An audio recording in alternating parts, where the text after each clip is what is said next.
VT bulletin sponsored by उत्तम Singh academy Rewa. नमस्कार, Vindhya times में आपका स्वागत है और आपके साथ मैं श्रेया हाजिर हैं आज की बुलेटिन की खबरों के साथ। पहली खबर की बात करते हैं। रीवा शहर के चुरहटा थाना के किटवारिया बाईपास पर एक भीषण सड़क हादसे में 4 श्रद्धालुओं की मौत हो गई। मृतक और घायल रायसेन के सुल्तानपुर के वंशकार परिवार के हैं। ये सभी उत्तर प्रदेश के प्रयागराज से अस्थियां विसर्जित कर लौट रहे थे। उनकी टवेरा को सामने से आ रहे ट्रक ने टक्कर मार दी। इस हादसे में परिवार के 4 लोगों की मौत हो गई है। परिवार के मुखिया गोरेलाल वंशकार का 5 दिन पहले ही निधन हुआ था, जबकि उनकी पत्नी की 3 महीने पहले मृत्यु हुई थी। परिवार दोनों की अस्थियां विसर्जन के लिए प्रयागराज गया और लौटते वक्त यह हादसा हुआ और इस हादसे के शिकार हो गए। रीवा जिला कांग्रेस कमेटी द्वारा आज संभागीय कमिश्नर कार्यालय के पास दोपहर 12 बजे से धरना प्रदर्शन किया गया। देश की जनता को प्रभावित करने वाले विभिन्न मुद्दों के खिलाफ कांग्रेस राष्ट्रीय अध्यक्ष सोनिया गांधी के नेतृत्व में देश की 19 विपक्षी दलों ने एक राय से सड़क पर संघर्ष करने का ऐलान किया और आज यह प्रदर्शन किया। प्रदर्शन में जिला कांग्रेस अध्यक्ष तिरुगी नारायण शुक्ल भगत, शहर कांग्रेस अध्यक्ष गुरमीत सिंह मंगू और अन्य कांग्रेसी कार्यकर्ता व नेताओं के साथ CPI, CPM, Janata Dal secular, Shiv Sena सहित अन्य दलों व सामाजिक संगठनों ने संयुक्त रूप से इस प्रदर्शन में शामिल होकर राष्ट्रपति के नाम संभागीय आयुक्त को अपनी मांगों का ज्ञापन सौंपा, जिसमें महंगाई, कृषि कानून, बेरोजगारी, पेट्रोल डीजल के दाम, रसोई गैस के बढ़ते दाम, बिजली की समस्या सहित अन्य पर निराकरण करने की और जनता को राहत देने की बात कही गई है।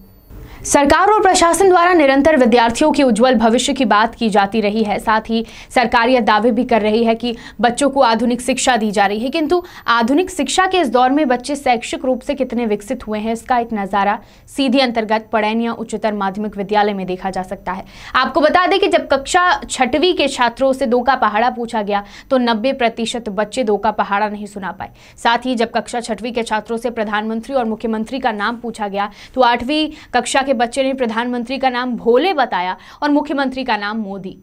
और तो और छात्रों को अपने स्कूल का नाम भी नहीं पता। स्कूल के प्राचार्य के द्वारा शिक्षकों की संख्या 10 बताई गई, पर स्कूल में केवल 4 ही शिक्षक उपस्थित दिखे।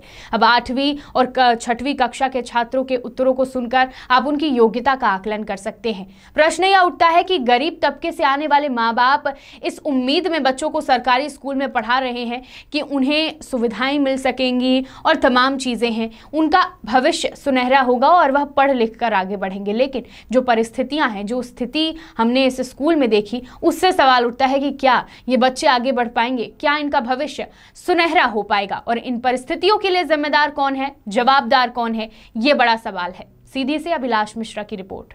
बढ़ते हैं बुलेटिन की अगली खबर की ओर। रीवा जिले के नईगढ़ी जनपद अंतर्गत भीर ग्राम पंचायत में नल जल योजना में धांधली को लेकर ग्रामीणों ने आक्रोश जाहिर किया है और मामा जी पानी दो, मामा जी पानी दो करके जमकर नारेबाजी की। इस बीच सामाजिक कार्यकर्ता शिवानंद द्विवेदी की उपस्थिति में ग्रामीण जनों ने बताया कि निर्माण एजेंसी प्रांशु सिंह निवासी रेहड़ी के द्वारा कार्य में लापरवाही बरती जा रही है और भ्रष्टाचार किया जा रहा है।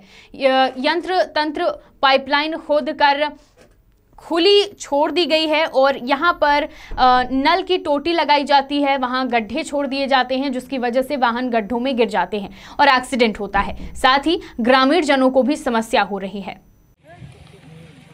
आज आप भीर ग्राम पंचायत में PHE विभाग के मामला को लेकर पहुंचे हैं। काफ़ी लोग देखे जा रहे हैं, मामा जी पानी दो करके नारा लगाया जा रहा है। क्या मामला, क्या स्थिति मौके पर देखी गई? देखिए, मैं यहाँ भीर ग्राम पंचायत में आया, नईगढ़ी जनपद का ये मामला है। मंदिर प्रांगण है सामने, हम देख रहे हैं।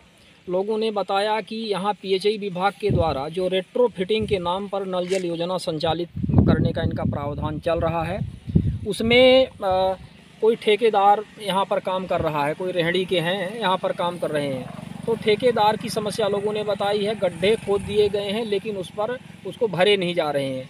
यहाँ पर गाँव की लगभग आधी आबादी ने ये बताया कि उनके घरों में जो नल जल योजना की पाइप है वो नहीं पहुंची है, मतलब उनके यहाँ नल की टोटी नहीं पहुंचाई जा रही है। तो भाई, क्या रोड के किनारे बस पानी देने के लिए है?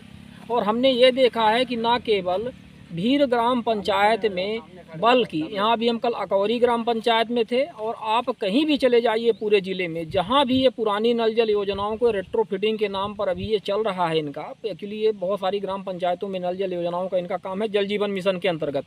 लेकिन जो रेट्रोफिटिंग का ये काम चल रहा है, पहले से योजनाएं कभी संचालित नहीं थी, कागज़ों पर ये पैसा खाते थे पीएचई विभाग, ठेकेदार ये, और जहां जिनसे पंचायतों के माध्यम से, और अब ये पुनः उसको रेट्रोफिटिंग के नाम पर ये काम कर रहे हैं। वहाँ भी यही स्थिति है, ठेकेदार को दे दिया है, वहाँ इनका कमीशन खोरी पूरी चल रही है और न इनके काम की कोई मॉनिटरिंग कर रहा है, क्या इनकी गुणवत्ता है। यत्र तत्र इन्होंने रोड के किनारे पाइप डालने के लिए गड्ढे खोद दिए हैं, बड़ी बड़ी नहर जैसे बना दी हैं, वहाँ पर एक्सीडेंट हो रहा है और हर जगह यही हाल है। और जिन लोगों को पानी चाहिए उनके पास तक पानी नहीं पहुँच रहा है। मात्र जहाँ कहीं मतलब पानी तो कहीं फ़िलहाल पहुँचा ही नहीं है, मात्र इनका ये शो चल रहा है एक तरह से, लेकिन जो पहुँचाए जाने का इनका प्रावधान है कि भाई घर घर पहुँचाया जाना चाहिए। तो कोई बस्ती है, यदि रोड से कुछ दूर है, 50 मीटर दूर है, तो वहाँ पानी पहुँचाया जाना चाहिए, लेकिन यहाँ पे ऐसा कुछ नहीं है और ये बहुत ही चिंता का विषय है। ग्रामीणों को शिकायत के बाद जहाँ पे आज अधिकारी कर्मचारियों को होना था, वहाँ पे लोगों ने आज आपको बुलाया है। लगता है आखिरी उम्मीद लोगों को आपसे बची है। कैसे न्याय दिलवा पाएंगे ग्रामीणों को? देखिए, सबसे बड़ी बात ये होती है कि अधिकारियों को तो आप जानते हैं, आपने अभी फ़ोन लगाया था, हमने भी कुछ अधिकारियों को फ़ोन लगाया, वो आपका हमारा फ़ोन रिसीव ही नहीं करते हैं। तो सवाल ये है कि जनता की जो आवाज़ है वो कैसे उठेगी। तो मीडिया एक चौथा स्तंभ माना जाता है। तो 3 स्तंभ जब टूट चुके हैं, जंग लग चुकी है, गिरने वाले हैं, तो चौथा स्तंभ जो मीडिया है वो महत्वपूर्ण होता है। और हम ये मानते हैं कि जहां मीडिया पहुंच जाए वहां वैसे भी आवाज़ उठ जाती है। तो आप लोग जो काम कर रहे हैं बहुत काबिले तारीफ़ है, जनता की समस्याओं को उठाते रहें। लोग हम समाज सेवी हैं, समाज में काम कर रहे हैं, लोगों के लिए थोड़ा बहुत जो। मध्य प्रदेश के सिंगरौली जिले में आज एक बड़ा हादसा सामने आया, जहां सीवर लाइन मेंटेनेंस का काम करते हुए 3 मजदूरों की दर्दनाक मौत हो गई। हादसे के बाद जिला प्रशासन ने सीवर लाइन के ठेकेदार सहित कई लोगों के खिलाफ गैर इरादतन हत्या का मामला दर्ज किया है। बताया गया कि ठेकेदार ने लापरवाही बरतते हुए बिना सुरक्षा उपकरण से एक युवक के बाद 3 कर्मचारियों को सीवर लाइन में उतार दिया, जहां सीवर लाइन में जहरीली गैस और सफोकेशन की वजह से तीनों की मौत हो गई। जिला कलेक्टर ने कहा है कि दोषियों को बख्शा नहीं जाएगा।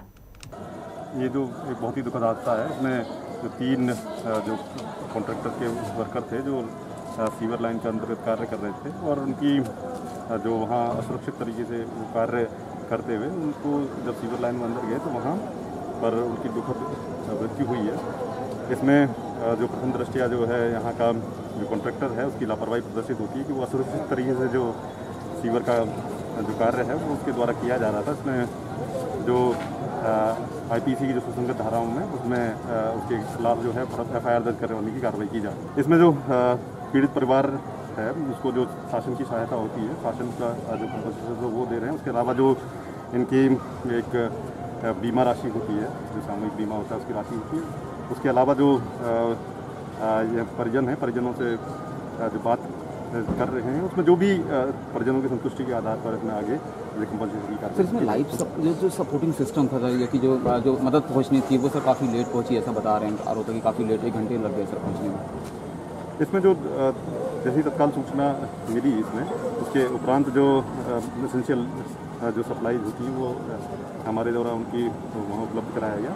और क्योंकि ये जब भी उसमें जो सीवर के जो इंसिडेंट होते हैं उसमें अंदर जब जाते हैं तो वो जो जहरीली गैसेज होती है वो एकदम से आपको जो वहाँ टेक ओवर कर लेती हैं। तो उसके लिए बाद में सुरक्षा के पूर्ण रूप से इंतजाम करते हुए जो CISF की यहाँ टीम है, जो इसके पास पूरी तरीके से दक्ष वो इस कार्य को करने के लिए होते हैं, उनको उनके द्वारा बुलाया गया। तो उसमें फिर इसमें जो कार्य है वो उसको जो वहाँ जो मजदूर थे उनको निकालने की कार्रवाई। हाँ, जो भी मतलब ऐसे कार्य होते हैं जिनमें कि जो अपना सुपरविजन उसमें होना चाहिए, तो उसको भी इसके दृष्टिगत रखते हुए उसमें जो इसमें रिस्पॉन्सिबिलिटी बनती है उस पर भी आगे हमने जाँच करते हैं। बढ़ते हैं बुलेटिन की आखिरी खबर की ओर। सीधी जिले की कमरजी थाना अंतर्गत हरिशंकर बंसल, जो कि ग्राम बढ़ौना का निवासी है, उसके साथ बीते 22 तारीख को बुरी तरीके से मारपीट की घटना को अंजाम दिया गया, जिससे युवक के चेहरे और शरीर पर गंभीर चोटें आई हैं। आपको बता दें, जब युवक के साथ हो रही मारपीट का विरोध करने उसकी मां पहुंची तो उनके साथ भी मारपीट की गई और उसकी मां सुमित्रा बंसल ने मीडिया के समक्ष गुहार लगाते हुए कहा कि अरुण बंसल ने पुरानी रंजिश को लेकर उनके साथ बुरी तरीके से मारपीट की है। इस दौरान वह बेहोश भी हो गया और उसकी मां सुमित्रा बंसल जब जब बीच बचाव में आई तो उनकी उंगली आरोपियों द्वारा दांतों से काट ली गई। इस घटना के बाद दोनों को परिजनों द्वारा अस्पताल में भर्ती करवाया गया है और इसके बाद सभी ने कमरजी थाने में पहुंचकर रिपोर्ट दर्ज कराई। लेकिन उनका आरोप है कि कमरजी पुलिस मामले को गंभीरता से नहीं ले रही है और आज तक आरोपियों की गिरफ्तारी नहीं हो पाई है। इसके साथ ही उन्हें भविष्य में भी इस प्रकार की घटना की आशंका है। सीधी से अभिलाष मिश्रा की रिपोर्ट। विंध्य की तमाम खबरें लेकर कल फिर हाजिर होंगे। देखते रहिए विंध्या टाइम्स। बहुत बहुत धन्यवाद।